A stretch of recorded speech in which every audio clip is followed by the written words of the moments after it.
गोड़ लगे तरीका जकरा बोलो थे जोहार। तो आज से तोहनी जहां जीव है जकर घर जीव है, काका से मिलबे, काकी से मिलबे, जेठा से मिलबे, माई से मिलबे, बाप से मिलबे, दोस्त से मिलबे, सबके की बोलबे जोहार। अब बात के हम शुरुआत करना चाहिए कि इतना धूप, इतना बरसात, इतना गर्मी में जो 2 साल से तोहनी आंदोलन कर रहा है, अगर कारण की है, आखिर समस्या की भेल है जे आज लाखों के संख्या में भीड़ जुट रहा है, लाखों के संख्या में लोग घर से बाहर निकल रहे थे। इतना समझे हो तो सबसे पहले आदमी को थी हमारी पहचान 1932 का खतिया, झारखंडियों की पहचान 1932 का खतिया। अच्छा, कभी इटा काहे नहीं कर कि हमार पहचान आधार कार्ड, हमार पहचान वोटर कार्ड काहे नहीं कर, काहे कि उठा तो पहचान नहीं लगे। आधार कार्ड से पता चलो है कि तो धनबाद जिला के परसिया के निवासी लगे, वोटर कार्ड से पता चलो है कि तो मतदाता लगे है, मतदान कर सको। 1932 के खतिया कहे इसलिए कि Aadhaar card, voter card, ration card जे बिहार से आला थी ओकरो पास है, जे यूपी से आला है ओकरो पास है, और जे बांग्लादेश से आला है ओकरो पास है। क्यों झारखंडी भेता है? झारखंडी भेते की झारखंडी के भेते जकर हाथ है खतियान। खतियान ककर हाथे हैं चाहिए कि झारखंडी लगे। हमर बाप दादे इस जमीन के गड्ढा कोड़ के, नाला के साफ करके, भुहरी, कुटकट्टी, मुंडारी जमीन बनेल के, तो किस खातिर? ताकि हमने के पहचान मिल सके, हमने की पहचान ओकरे से। तो हमने की पहचान कौन सी? 1932 से खतियान। आखिर हमने पूरा नारा लगाए रहे कि झारखंडियों की पहचान 1932 का खतियान, हमारी पहचान 1932 का खतियान। लेकिन ये कभी समझे पाले कि आखिर 1932 से खतियान लगेगी, इतना पानी के जाने हो। 2 साल से तो आंदोलन कर रहे, गर्मी, धूप, बरसात सब झेल रहे, लेकिन आज तक पता ना चले पाले कि 32 आखिर लगे के। उतना बहुत लंबा इतिहास होता तो नहीं समझे हो तो जाने होता, और जब तक न जानबे तब तक तो नहीं लड़े ना पाए। कहे कि बहुत बड़ा बड़ा बाहरी लोग जे हकुन सब प्रोपोगेंडा चलवथुन, साजिश चलवथुन कि 1932 लागू नहीं हो सकता, 1932 से कभी झारखंड के माटी में लागू हो ही नहीं सकता। बहुत सारा तर्क दो, एक षड्यंत्र चल जाओ।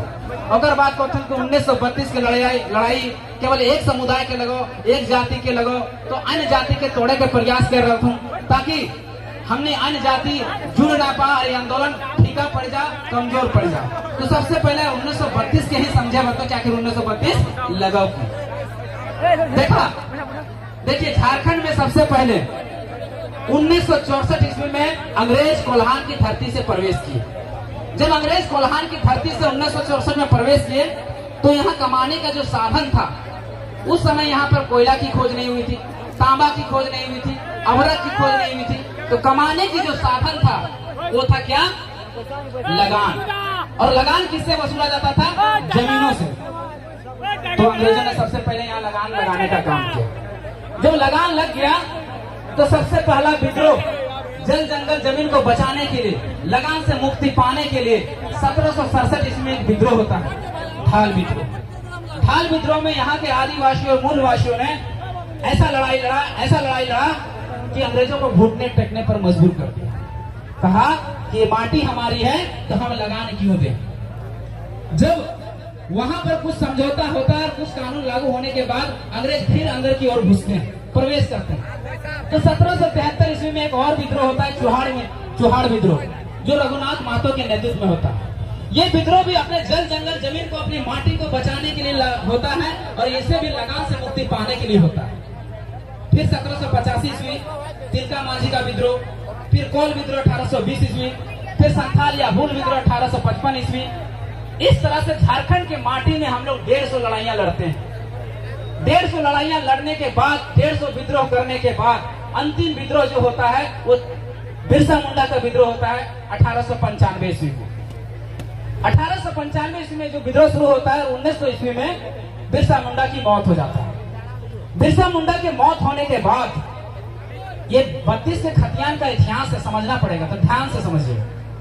तो जब उनकी मौत हो जाती है तो मौत होने के बाद क्या होता है कि अंग्रेज एक कमेटी बनाते हैं कि हम लोग पूरा भारत में शासन कर रहे हैं, पूरा भारत में राज कर रहे हैं, लेकिन झारखंड का एक ऐसा माटी है जहां सबसे ज्यादा विद्रोह, सबसे ज्यादा आंदोलन है।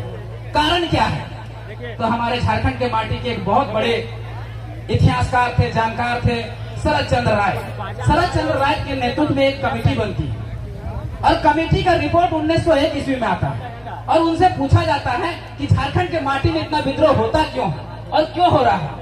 तो शरद चंद्र राय और उनकी समिति ने जो रिपोर्ट दिया उसमें कहा गया कि झारखंड के लोग अपनी माटी को माई के समान मानते हैं। अगर उनके माटी को उनके हाथों में सुरक्षित कर दिया जाए, उनके हाथों में दे दिया जाए, उनके जल जंगल जमीन को सुरक्षित कर दिया जाए, तो ये विद्रोह स्वतः ही शांत हो जाएगा, ये उलगुलान स्वतः ही शांत हो जाएगा। बोला ऐसा बात है? बोले हाँ। तब उस समय के जे छोटा नागपुर के जे कमिश्नर हलथिन वो हलथिन जे.एच. हॉफमैन।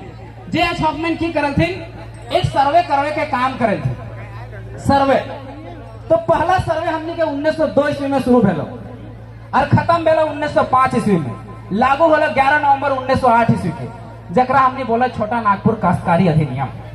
और छोटा नागपुर काश्तकारी अधिनियम के पहला पैराग्राफ की को है कि अगर इस कानून को बनाने का जो मेन मकसद है, यहाँ के जमीनों को अतिक्रमण से रोकना है, बाहरी लोगों को अतिक्रमण से रोकना है, बाहरी लोग यहाँ जमीन नहीं खरीद सकते। उसका धारा 46 का क कहता है कि अगर कोई आदिवासी है तो केवल आदिवासियों का ही जमीन खरीद सकता है, लेकिन उसी थाना का होना चाहिए। और अगर कोई ओबीसी है तो केवल ओबीसी का ही जमीन खरीद सकता है, लेकिन उसी जिला का होना चाहिए। मान लीजिए उदाहरण के समझा, मान लीजिए हम गिरिडीह जिला के लगियो और जयराम दा मान लीजिए धनबाद जिला के लगो, तो हम ओकर जमीन नहीं खरीद सको। झारखंड के लिए फिर भी जमीन नहीं खरीद सको। लेकिन यहाँ बिहार से आए हुए लोग, यूपी से आए हुए लोग, यहाँ तक कि बांग्लादेश से आए हुए लोग भी यहाँ जमीन खरीद लिए। तो ये गलत तरीका से खरीदे कि नहीं खरीदे? अतिक्रमण किए कि नहीं किए? हमारे कानून का उल्लंघन किए कि नहीं किए? ये कानून था, ये कानून बनाया गया था हम लोग के लिए। पहला सर्वे 1908 जिसको हम लोग बोलते हैं कडस्ट्रल सर्वे। दूसरा सर्वे हुआ 1932 में जिसको हम लोग बोलते हैं हमारी पहचान 1932 का खतियान। इसलिए हम लोग बोलते हैं कि कडस्ट्रल सर्वे जो हुआ उसमें कुछ त्रुटियां थी, फिर उसको सुधार करके 1932 में एक सर्वे करवाया गया जिसको हम लोग बोलते हैं रिविजनल सर्वे। इसी में हमारा खतियान इशू हुआ, इसीलिए हम मांग करते हैं कि हमारी पहचान 1932 का खतियान। फिर सर्वे हुआ 1954 में और चौथा सर्वे हुआ 1964 में। इसको हम लोग बोलते हैं अंतिम सर्वे सेटलमेंट। ये लास्ट सर्वे हुआ। सर्वे कभी भी होते रहता है, लेकिन खतियान एक ही टाइम में इश्यू हुआ। कहाँ? 1932 में। इसलिए हम लोग मांग कर रहे हैं 1932 का। समझ में आए? थोड़ी समझ में आए? अब सरकार से हम लोग मांग कर रहे हैं कि जहां जैसा कुछ लोग प्रोपोगेंडा चला रहे हैं कि 1932 का सर्वे तो पूरा झारखंड में हुआ ही नहीं, लागू कैसे होगा? नहीं, हम लोग 1932 इसलिए मांग कर रहे हैं क्योंकि ये सर्वे झारखंड के 85% इलाकों में हुआ, कुछ हिस्सा कोल्हान का छूटा हुआ।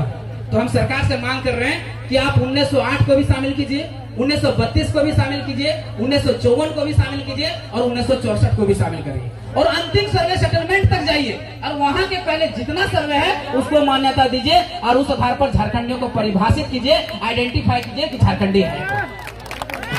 यही हमारी मांग। और ये एक संवैधानिक है, ये असंवैधानिक नहीं है। कानूनी रूप से यही हो सकता है और इसके अलावा कोई उपाय नहीं। इसलिए हम बाहरी लोग को अगर रोकना चाहें तो इसी के माध्यम से रोक सकते हैं, उसके अलावा कोई उपाय नहीं। 1932 से ही हम लोगों को, बाहरी लोगों को अतिक्रमण से रोक सकते हैं, इसके और कोई उपाय नहीं है। इसलिए यही लागू करना पड़ेगा। अब कुछ लोग फैलाएंगे प्रोपोगेंडा कि 32 नहीं लागू हो सकता, ये हाई कोर्ट और सुप्रीम कोर्ट में चुनौती हो जाता है, सुप्रीम कोर्ट भी खारिज कर देगा। तो सुनिए हमारा तर्क। ये जो सुप्रीम कोर्ट को आप देख रहे हैं ना, बहुत लोग बोलते हैं कि 1932 अंग्रेजों का बनाया हुआ कानून है, तो उसको जवाब देना चाहेंगे ना आप कि सुप्रीम कोर्ट या हाई कोर्ट में खारिज हो जाएगा? यही